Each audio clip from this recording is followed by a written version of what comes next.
All right. Man, today has been a great day. We've had a lot of fantastic speakers. Who's ready for a final exam? You guys ready? I know Bill said you only retained 20%, so I hope you guys have retained a little bit more than that. Now, just kidding. We're not going to have any exams today, but I'm going to talk a little bit about collaboration.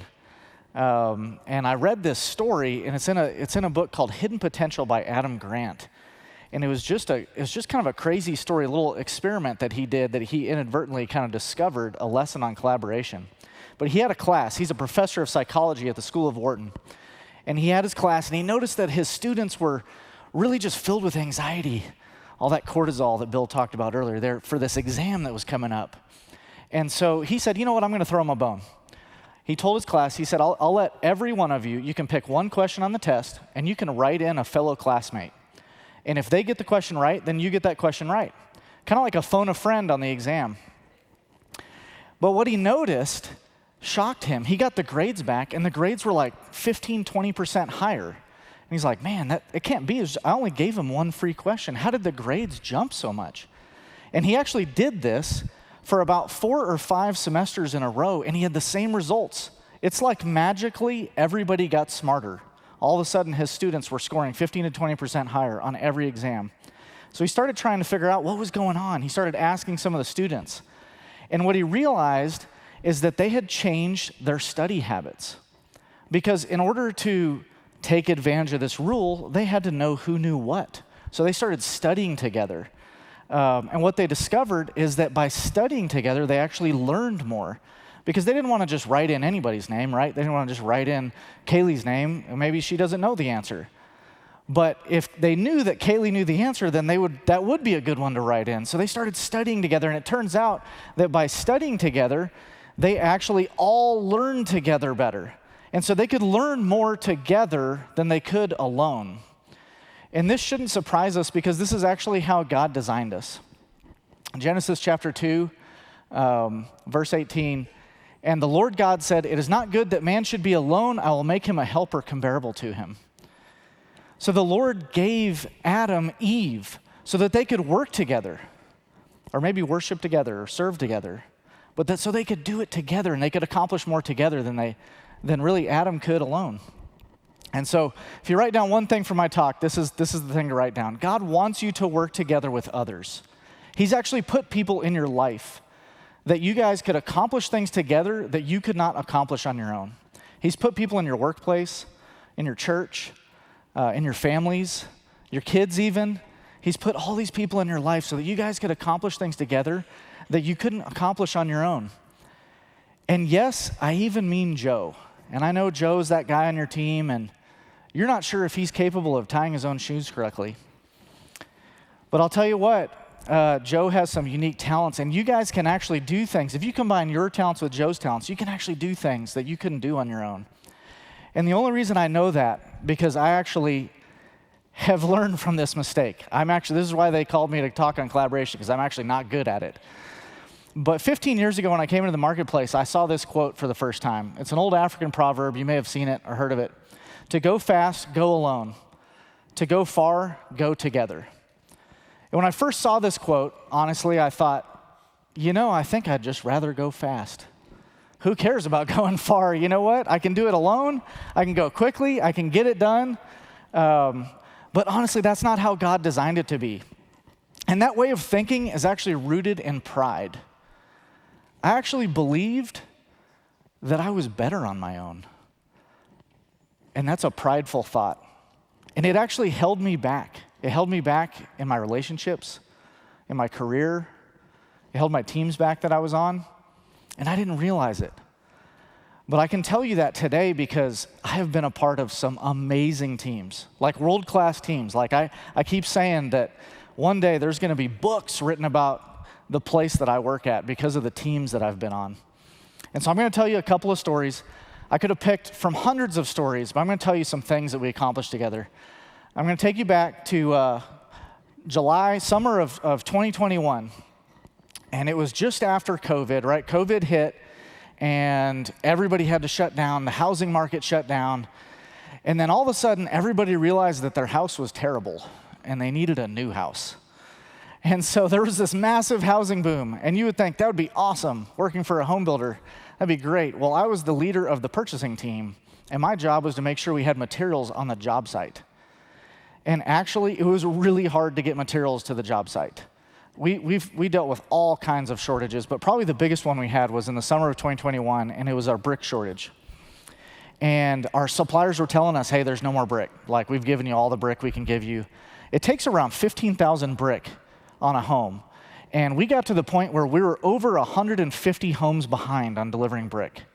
We were actually getting, like, we were two weeks away from closing some homes without brick. Like, we finished the rest of the home, which is kind of crazy, and it just looked blue like that. But we didn't have any brick, and so we had a meeting with our senior leadership team at the time, and we were just talking about what's going to happen if we can't get brick to this job site. And we said, man, like, we're going to have to stop the production line. We're going to have to stop closing homes. Homeowners are going to have to move their schedule. They're not going to be able to move in time. We're actually going to have to stop all work on the homes, meaning all of the thousands of trades we employ will not be able to go to work the next day. And so there were some serious consequences if we weren't able to get this brick. And we came to the conclusion in that meeting that we needed to deliver 2 million brick in 2 weeks. And honestly, we all walked out of that meeting thinking, like, I don't think that's going to happen, but we're going to try our hardest. We're going to do everything we can. And I'm going to cut to the chase. We actually did it. We delivered 2 million brick in 2 weeks. Not 14 days, 10 business days. We delivered 2 million brick. And this was actually the first home that we delivered. And there was no shortage of obstacles. It actually turns out we found brick. You know, our suppliers have been telling us there's no brick, there's no brick, there's no brick. We started calling factories, and we found brick within 1 day. But we had to get it to the job site. There was actually a nationwide trucking shortage. Turns out there's like specialized forklifts and specialized things that you need in order to actually deliver the brick like this gentleman is doing to the job site. And all of those were in mass shortage. And so there was all kinds of challenges. But we accomplished it because of the team we had. So I'm going to tell you a little bit about the team. We just had a fantastic group of Lego people, and they accomplished it all. Now, we had Sawyer. He was our connector. Sawyer's the guy that got on the phone, literally, like, suppliers who their entire job is to deliver brick. They're telling us there's no brick. And Sawyer found 20 million brick in 24 hours. Because he's the guy that can connect. He just keeps calling. It's almost like he was so naive. He just keeps calling, hey, do you have brick? Do you have brick? He found factories that had brick. Brad, you just got to hear from Brad. If you want to know one thing about Brad, Brad is an innovator. There is no challenge that Brad cannot overcome. Trey's a challenger. He was the guy on the team who was like, man, I'm not sure that's going to work. We had daily meetings every day on these 10 days. Kendra, Jennifer, detailed, organized. They were making sure the right brick got delivered. Man, it'd be cool to just deliver any brick, right? But man, if it's not the color the customer wanted, that's not going to work. Mitch, the encourager. I will tell you that was a very stressful time, and Mitch James pulled us all together and kept us positive and moving forward. Randy's the charger. Randy's the guy that, like, you can't walk as fast as him. If you're in a room with Randy, you're kind of walking this pace. You can't keep up with him. But he's the guy that's just out there getting it done. And honestly, I was just kind of watching it all. And so this team, there's no way that we could have accomplished. We couldn't have done this just by myself. There's just no way that it would be possible. And, you know, I'm going to go into another story real quick. We shouldn't be surprised because, once again, this is biblical. And I could have picked from hundreds of stories in the Bible as well of teams working together, but one of my favorites is Nehemiah. So a little background on Nehemiah. Nehemiah is the cupbearer for King Artaxerxes. And Nehemiah is actually sad one day in front of the king. And which actually, by the way, being sad in front of the king in that time is a crime punishable by death. That's kind of wild. But the king actually says, you know what, Nehemiah, why are you sad? He has enough empathy to say that. And Nehemiah's like, my city, Jerusalem, it's in ruins. I need to go rebuild the walls. And so anyway, he's like, sure, go rebuild the walls. And then Nehemiah's like, wait, one more thing. I actually, if it pleases the king, may I have letters to the governors so that I can have safe passage? May I also have a letter to Asaph so he can give me timber? I need to make some gates. And so it's almost like, man, the boldness of Nehemiah to go out and ask the king, like he just granted him access to go do this. And then he's actually asking for extra things. And the king has the empathy to be able to say, yes, go ahead. I will give you safe passage. And so he assembles a team, probably one of the largest teams ever. This wall that they built it in 52 days. It was 1.7 miles long, 12 meters high. That's over 3 million brick, if you want to do the math. And the crazy thing about it is, once the enemies of Judah found out that they're rebuilding the wall, they actually came and fought a war with Nehemiah. So all of these tribes that are building this wall, I love this verse when I saw this. Those who carried materials did work with one hand, so they're laying brick, and with the other they held a weapon. So they're like fighting off.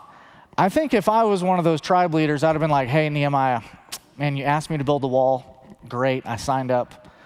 But then whenever they started attacking me, I'm like, I didn't sign up to fight a war. I just signed up to build the wall.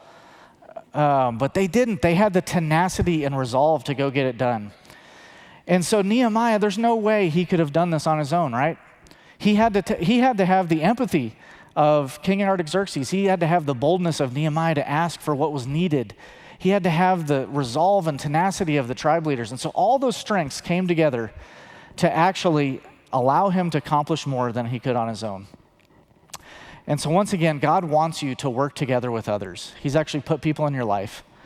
And I'm going to give you a quick little challenge.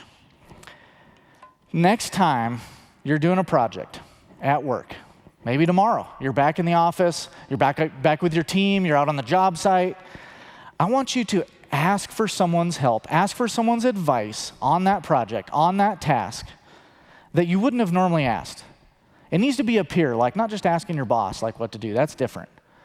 Ask someone to help you, because actually you're going to be surprised what they say. You might think that you have it all together, but you can actually come up with some things as a team that you wouldn't be able to come up with on your own.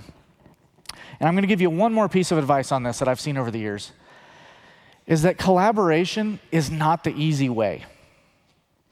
It's not how God designed it. It's not the easy way. It's actually the hard way. It's so much easier to do this alone. I remember visiting a home builder one time, and we were kind of learning from them. It was a much larger home builder than us, and I was meeting with the guy that does my exact role at that home builder. And I was asking him, hey, what kind of process do you have for like changing your designs and changing your plans up? Like, do you have a committee? Do you have any sort of like approval process? And he kind of looked at me funny. He said, approval process? Like, I just pretty much tell them to change the plan, and they do it. And there's no approval. I'm the one who gets to decide. And in my head, in that moment, I thought, man, that must be nice. Dang, you don't have to go get approval from a bunch of people.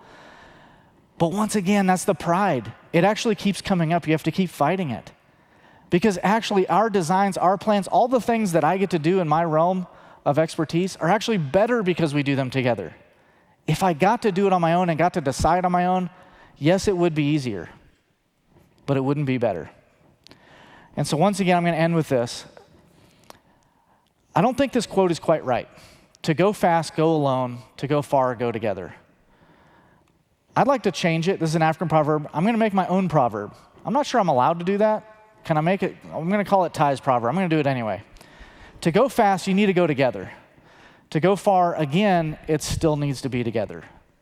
Everything you do gets better when you work together. Okay, I've got a few reflection questions for you. What is one obstacle in the way of you having the power of collaboration in your work? And number 2, has pride caused you to have a cynical view of working with others?